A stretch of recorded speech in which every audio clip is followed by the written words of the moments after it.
با یاد و نام خدا. در این جلسه قصد دارم نحوه تحلیل استاتیک استراکچرال در محیط انسیس ورکبنچ رو آموزش بدم. برای شروع کار در جعبه ابزار تول باکس قسمت انالیسیس سیستم گزینه استاتیک استراکچرال رو میگیریم و در محیط پروژکت رهاش میکنیم.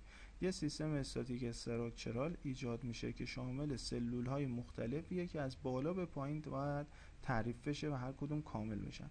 سلول اول انجینیرینگ دیتا، داده های مهندسی هستش که ما میتونیم از بانک اطلاعاتی انسیس ورکبنچ استفاده کنیم و خواص مادهمون رو در این قسمت تعیین کنیم. همونطور که میبینید به صورت پیش‌فرض تیک خورده. این تیک سبز به این علت هستش که در انسیس ورکبنچ همیشه به صورت پیش‌فرض خواص ماده استراکچرال استیل انتخاب شده هستش. اگه ما میخوایم جنس دیگه ای استفاده کنیم باید روی انجینیرینگ دیتا دبل کلیک کنیم.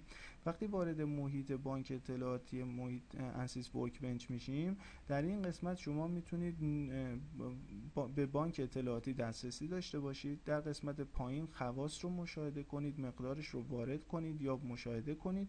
در قسمت سمت راست بالا جدولی به صورت جدول میتونید خواص مادتون رو مشاهده یا وارد کنید و در قسمت پایین هم به صورت گرافیکی و نموداری خواص رو میتونیم مشاهده کنیم.